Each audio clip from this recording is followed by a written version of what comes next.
Este es un espacio que no pretende sustituir la consulta ni la terapia psicológica, ni psiquiátrica, ni mucho menos médica, pero sí encender como esa chispa que les permita a ustedes seleccionar en el momento que lo requieran, y si es ahora, mucho mejor, asistir, acudir con los profesionales de la salud mental y emocional adecuados, siempre certificados, y que la información y ayuda guía que les permita y les brinde sea óptima y asertiva para que les haga acompañamiento en todos sus procesos personales. El entrenamiento físico sin conocimiento adecuado del funcionamiento corporal, biomecánico y metabólico. Esto es muy importante. Tal vez suena como muy científico esta frase, este título, pero lo vamos a explicar de una forma muy específica y también muy didáctica, como lo suele hacer nuestro doctor Rafael Labrador, porque desconocer cómo llevamos la práctica del entrenamiento físico en nuestras vidas tiene diferentes componentes y también consecuencias que van más allá de la salud y el bienestar cuando no se sabe gestionar, no tiene buena información. Entonces, ahora me gustaría que nos comentara cómo influye el ejercicio físico en la salud mental de una persona. Bien, hay varias cosas que se han dicho desde la antigüedad, que se han dicho desde ámbitos de conocimiento observacional, empírico, analítico, y que hoy día ya se pueden decir también con base neurobiológica o neurofisiológica. Una de ellas es que el ejercicio físico involucra un reto. Y ese reto activa en nuestro sistema nervioso un estado que se llama alerta, que también se le asocia a lo que es estrés, y que es el estrés básico de funcionamiento. Cuando nos sometemos a ese reto, a esa alerta, diseñamos o buscamos conductas para superarlo, para superar el reto, para lograr lo que nos hemos propuesto. Y una vez que lo estamos haciendo, eso desencadena una reacción de placer. Detiene el estrés y además produce placer. La consecución de ese logro en sí mismo podría decir que constituye el primer beneficio que el ejercicio tiene sobre nuestra salud mental. Muy bien. Es decir, el ejercicio es una forma de decirnos a nosotros mismos que somos capaces de hacer algo y comprobar que sí podemos hacerlo. Y eso nos permite esa sensación de placer combinada con tranquilidad. Algo que se llama placidez y que se parece a lo que conocemos o a lo que idealizamos como felicidad. Ese sería un primer beneficio. Por supuesto, si el ejercicio está conducido en una disciplina o en varias disciplinas que nos llevan a logros específicos y estos logros son calificados, entonces ya la sensación de logro adquiere como una especie de jerarquía. Correcto. Y eso aumenta la sensación, valga la redundancia, de logro. La otra parte, que es clásicamente conocida como beneficio del ejercicio, tiene que ver con lo metabólico y tiene que ver con la relación que tiene el ejercicio físico con el funcionamiento cardiorrespiratorio. Entonces, desde esta otra perspectiva, cuando nos ejercitamos, mejoramos nuestra capacidad de resistencia, tanto en lo cardiovascular como en lo respiratorio. Y esto confiere una sensación de autonomía, que tal vez no se nota tanto en la juventud, pero que adquiere suma importancia cuando vamos entrando en años y nos damos cuenta que tenemos o seguimos teniendo la capacidad de hacer cosas sin que ello implique un trastorno importante en nuestra forma de ser y estar. De modo que el mantenerse en actividad física nos confiere esta sensación de autonomía, y no es solo una sensación, es una realidad física. ¿Okay? Y esa podría decirse es como esta otra parte bien conocida del beneficio pues, que tiene el ejercicio. Hasta ahí conocíamos, y podría decirse que hasta hace unos 15 años era básicamente lo que se sabía. De 15 años para acá, la neurociencia ha permitido entender al músculo no solo como un tejido ejecutor de movimiento, sino como una glándula.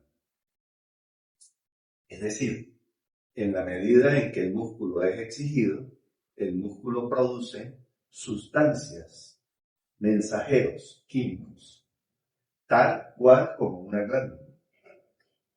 Esos mensajeros viajan y ejercen su efecto en múltiples órganos, en el hígado, en el hueso, en el mismo músculo, y algo que resultó bastante atractivo y curioso, ejercen efectos en el cerebro.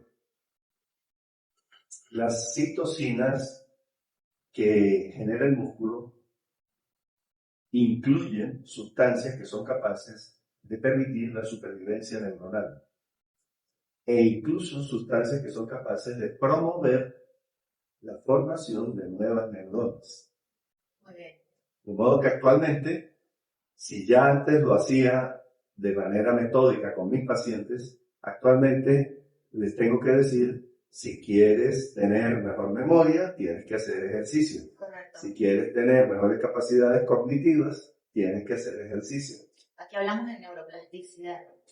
Y hablamos de neurogénesis, que es un apartado muy importante de la neuroplasticidad. Me gusta porque la conductora del programa estudió la materia. Forma parte de esa formación y capacitación, y además de un gusto adquirido al momento de encontrarlo. Yo creo que cuando uno se topa con este tema es imposible dejarlo de lado.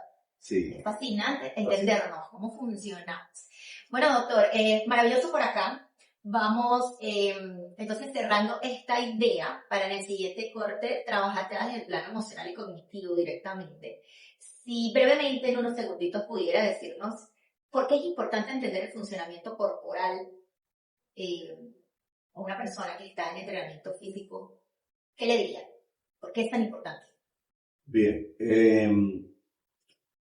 digamos que cerrando la idea anterior y conectando con la siguiente, tendría que decirse en primer lugar que ese término acuñado a finales de los 90 y a principios de este siglo sobre gimnasia cerebral es un término que ahora adquiere otra connotación. Okay. Antes se hablaba de juega ajedrez, juega sudoku, practica allegar crucigramas, practica juegos mentales.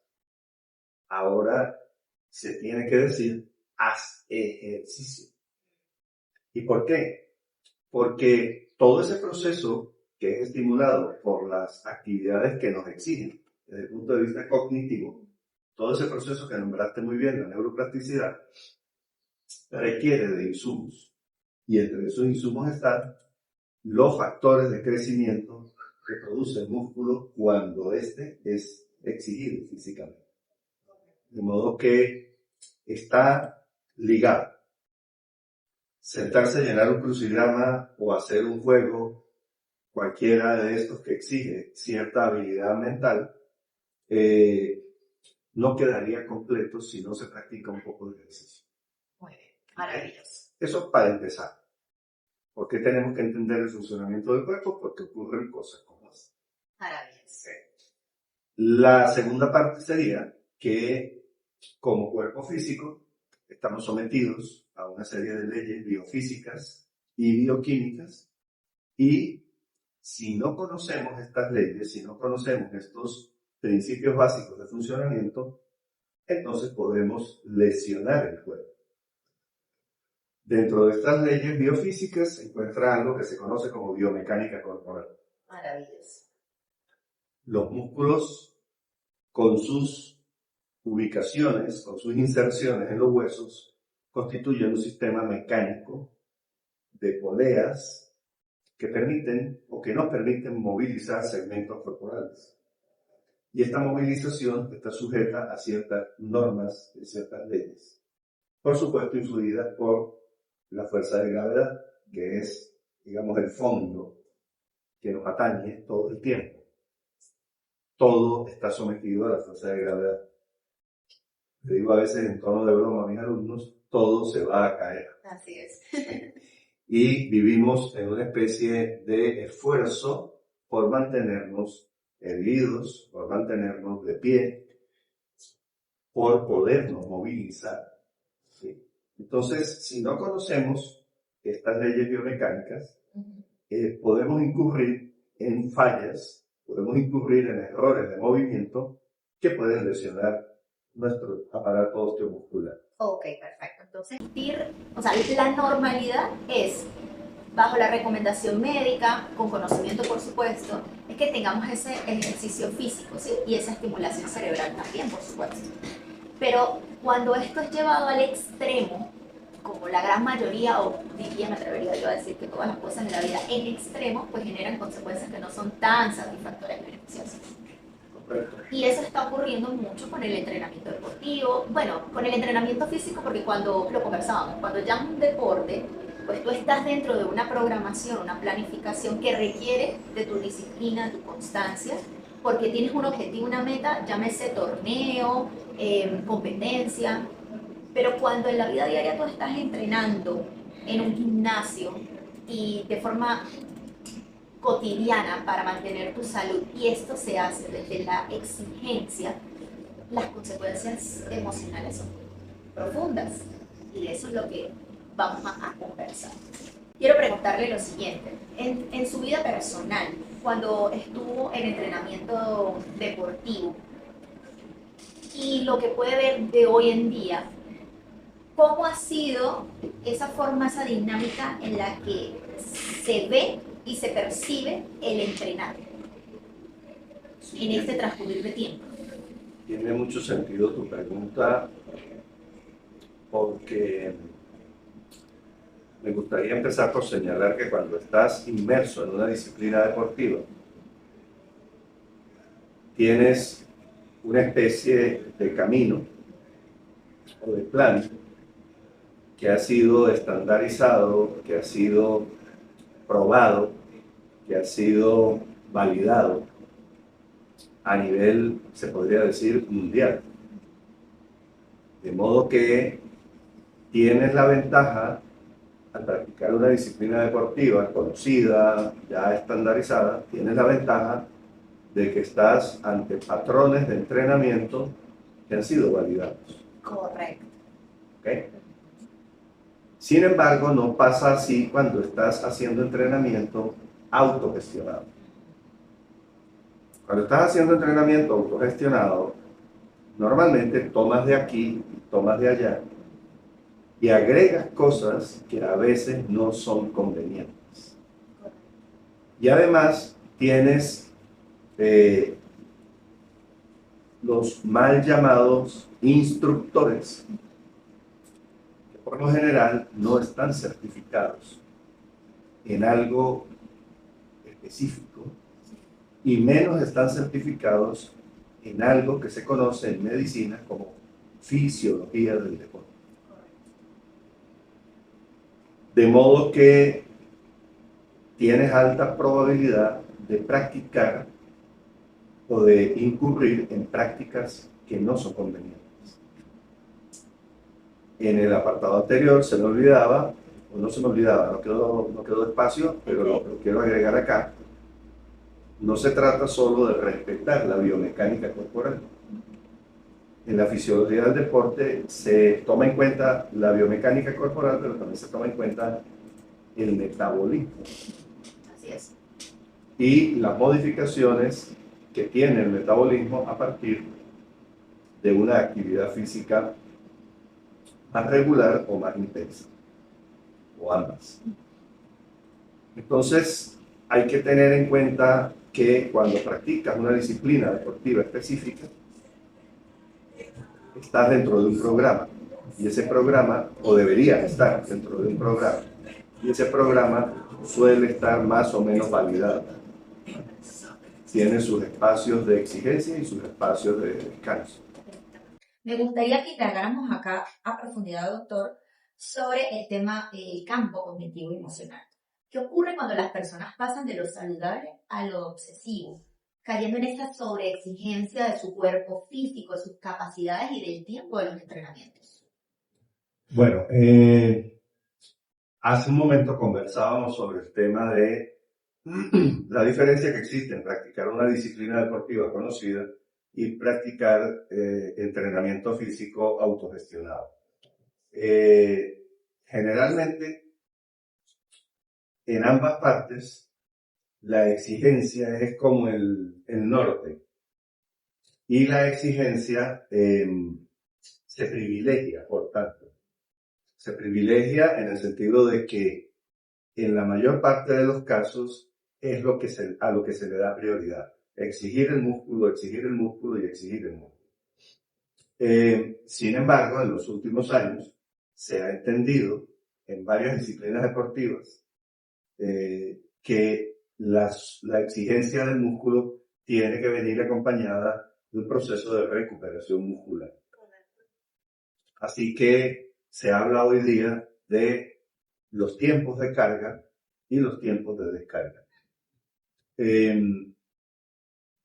Esto parece tenerse claro en prácticas de deportes conocidos, de disciplinas conocidas, pero parece que no se tiene tan claro en la práctica deportiva autogestionada. De modo que es muy fácil para una gran cantidad de población caer en la exigencia continua, o en un mejor escenario, en una exigencia alternada con descanso o con descarga, pero alternados de una forma no conveniente. Correcto. Y en otro escenario que ya se pierde de vista es en aquel en el que se hace carga, se hace descarga, pero se practican otras cosas que están en contra del crecimiento muscular o de la formación muscular. En este caso, un tema importante, un norte importante para la población no deportiva, pero que quiere practicar deporte para mantener una condición física óptima, que es el tema de la producción de fibra muscular. Sí, un tema que hoy en día nos está bombardeando a través de las redes sociales.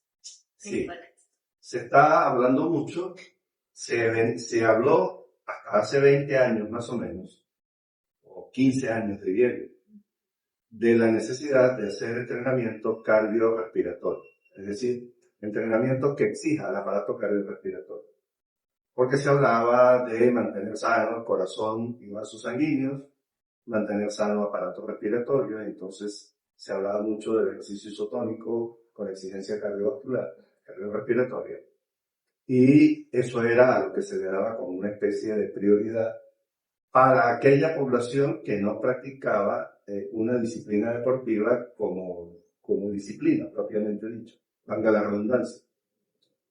Y se le daba esta prioridad. Luego se ha empezado a hablar de que quizá no es tan importante o no debiera ser solo importante hacer cardio, lo que se llama hoy día cardio de manera abreviada, como hacer esfuerzo para lo que es producción de fibra muscular.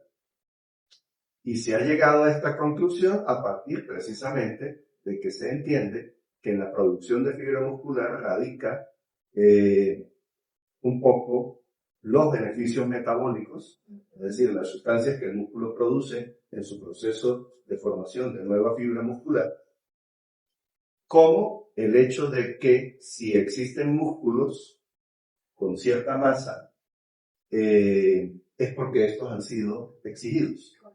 Y si estos han sido exigidos, existe entonces cierto entrenamiento desde el punto de vista biomecánico. Y si esto es así, existe entonces autonomía de movimientos, que es un aspecto importante hoy día. De modo que se ha llegado como una especie de conclusión de que, si bien es importante lo cardiorrespiratorio, también es importante procurar la formación de masa muscular. Y aquí estamos, en esta disyuntiva. Así es. ¿Cómo combinar ambos? ¿Cómo lograr que haya realmente formación de masa muscular? ¿Sí? Y que no haya, ahora se establece una nueva disyuntiva, y esto los entrenadores certificados o las personas que ya tienen formación académica en lo que es fisiología del deporte me podrán corregir o me podrán corroborar. ¿Cómo formar masa muscular de una manera equilibrada con el tema cardiorrespiratorio? Esa es hoy día la gran meta. Correcto. Y esto no parece estarse consiguiendo por varias razones. Pero una la mencionaste en la introducción del tema. Se está asumiendo el entrenamiento físico con una especie de noción de que se trata prácticamente de una práctica religiosa. Se está asumiendo el entrenamiento físico como una especie de obligación a la que se le confiere una importancia enorme dentro de las obligaciones que tenemos en el día a día. Y por supuesto, en la medida en que las personas pueden económicamente, laboralmente o familiarmente, entonces le están restando tiempo al resto, valga la redundancia, al resto de las actividades de la vida, para una práctica deportiva que resulta más una práctica casi religiosa. Y aquí me quiero permitir comentar lo siguiente, doctor. Existe un término que hoy en día se está llevando a cabo mucho en redes sociales, y es el término, no sé si lo has escuchado, del gym rat. Precisamente es, como anteriormente le decíamos ratón de biblioteca a las personas que estudiaban mucho, Correcto. se le está llamando también rata de gimnasio a las personas que duran horas y que tienen una sobreexigencia y una planificación obsesiva incluso de sus tiempos en el gimnasio, de sus tiempos en la práctica, de los suplementos, de la alimentación, de una cantidad de ejes que integran para, pues, socialmente pertenecer de una forma mucho más profunda y arraigada a una comunidad de entrenamiento. Sí. Entonces, esto está ya cayendo en una afectación desde el campo psicológico en la mente de las personas. Vamos a conversar un poco de ello, de estas comunidades, ¿no? Al principio decía que uno de los beneficios que tiene el ejercicio es el hecho de plantearte un reto y superarlo. Eso te da seguridad, eso te proporciona placidez, una combinación de placer y tranquilidad.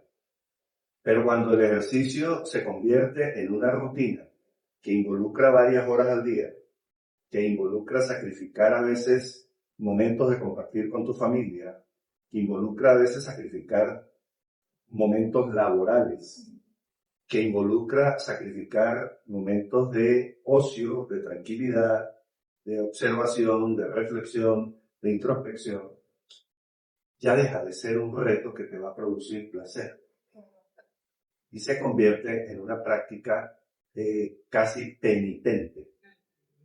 ¿Okay? Lo menciono de esta forma, quizás algunos workaholic del ejercicio se estarán sorprendiendo, pero es una práctica penitente. Es decir, pareciera que en lugar de hacer algo que te va a llenar, que te va a satisfacer, que te va a proporcionar salud, pareciera que vas a hacer algo que tienes que hacer por obligación. Sí, porque no se te permite el flaquear, porque existe una palabra clave y es la disciplina y la convicción de llevar a cabo esa meta, ¿no?, del entrenamiento. Sí. Cuando no lo cumples, ¿qué ocurre en tu mente? ¿Cómo se maneja la frustración y el sentirte que no te estás cumpliendo? Sí. se establecen patrones que no están adaptados a toda la población. Y tal cual como pasa con las nociones de estética, por ejemplo, entonces te encuentras en redes con cuerpos que son prácticamente imposibles de alcanzar. Y que además no sabes cómo se han alcanzado, pero que se te venden como que se alcanzaron básicamente sufriendo en un gimnasio. ¿Sí? Cosa que es falsa, totalmente falsa. ¿Ok? Se te venden nociones de estética y nociones de salud, entre comillas, que se supone se alcanzaron gracias a esa disciplina y a ese sacrificio, cuando en el fondo no resulta así. Voy a poner un ejemplo. En los 80s se vendió la noción, y un poco antes, quizás un poco antes, del físico-culturismo. Y entonces aquellas personas que hacían entrenamiento en un gimnasio y hacían físico-culturismo lograban un desarrollo muscular verdaderamente impresionante. Hoy, haciendo seguimiento a muchos casos, encontramos las deficiencias, las fallas en las que el organismo cae como producto de esta práctica.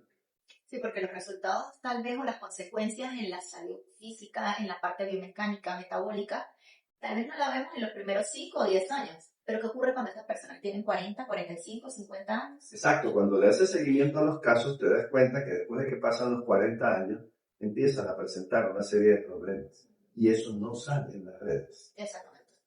Empieza ahora a salir, hay un movimiento ahora de hacer seguimiento a estos casos.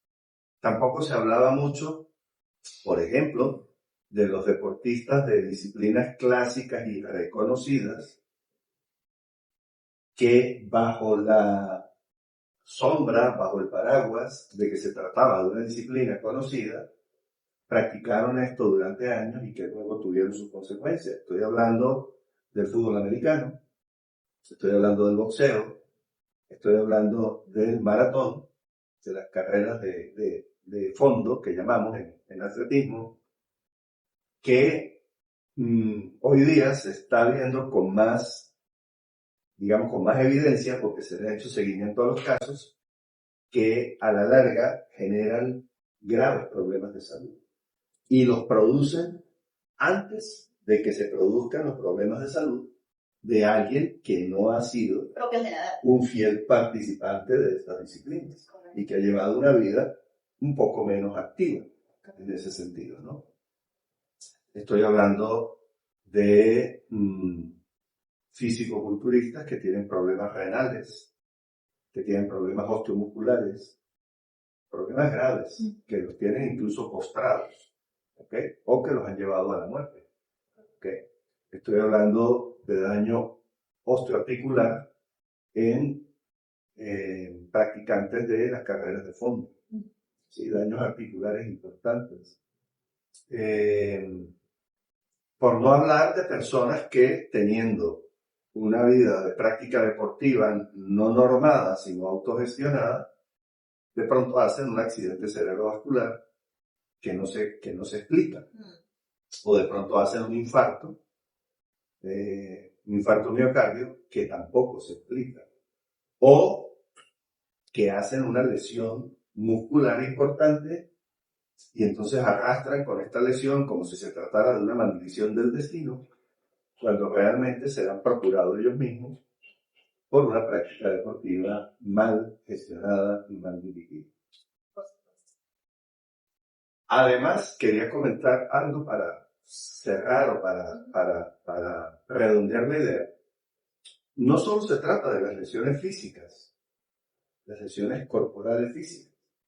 Se trata también de la afectación de tu círculo familiar y de tu círculo de vida y de tu forma de vida. Conozco múltiples casos de personas que se han literalmente divorciado de sus parejas para casarse con una práctica deportiva. Personas que se han separado de sus hijos para casarse con una práctica deportiva. Y no son escasos todo lo contrario, son numerosos los casos de deportistas que han desarrollado patología mental a partir del enfoque excesivo y quizás perverso de una práctica deportiva. Sí, totalmente de acuerdo, porque existe una programación neurolingüística que los lleva y los conduce a creer irrevocablemente en que ese objetivo de entrenamiento es lo correcto, es lo adecuado, y no importa quién esté o quién deje de estar a mi alrededor, porque esa es mi convicción clara y firme. Entonces, bueno, para todas las personas que nos están escuchando, la idea acá no es en ningún momento desprestigiar lo que es entrenamiento físico, pero sí llevar a la reflexión y conciencia a las personas que lo practican o que están queriendo iniciar, que esto debe tener un fondo, un propósito y conocimiento de base para que sea llevado a cabo de una forma asertiva y verdaderamente saludable. Voy a leer acá que hay algunos comentarios. Me parece que los excesos de gym se convierten como en una religión deportiva con fanatismo sin saber si están lesionando su cuerpo. Maravilloso por acá este comentario. Es básicamente el propósito de llevar esta información el día de hoy, crear conciencia sobre este tema. Por ahí he visto en Instagram a un instructor en un gym que somete a esfuerzos fuertes a un grupo de mujeres levantando peso con las piernas en las máquinas. Sí, este comentario me agrada mucho, doctor, porque tiene mucho que ver con construir contenido en redes sociales. Sí. Entonces sucede que hay muchos entrenadores y llamados coach deportivos hoy en día que utilizan a sus practicantes en gimnasio para poder crear ese contenido. Y por supuesto, la gente se deja guiar en el desconocimiento o en la ignorancia de realmente el funcionamiento de su cuerpo y pues se prestan para crear este contenido.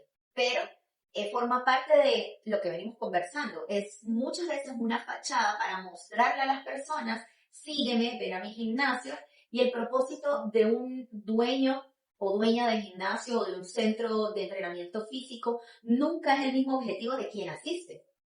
Porque como empresario, como una persona que tiene un lugar para que acudan a entrenar, lo que yo deseo es que entre más tiempo estén, pues mucho mejor, y entre más cantidad de personas lleguen, mucho mejor para mí, ¿sí?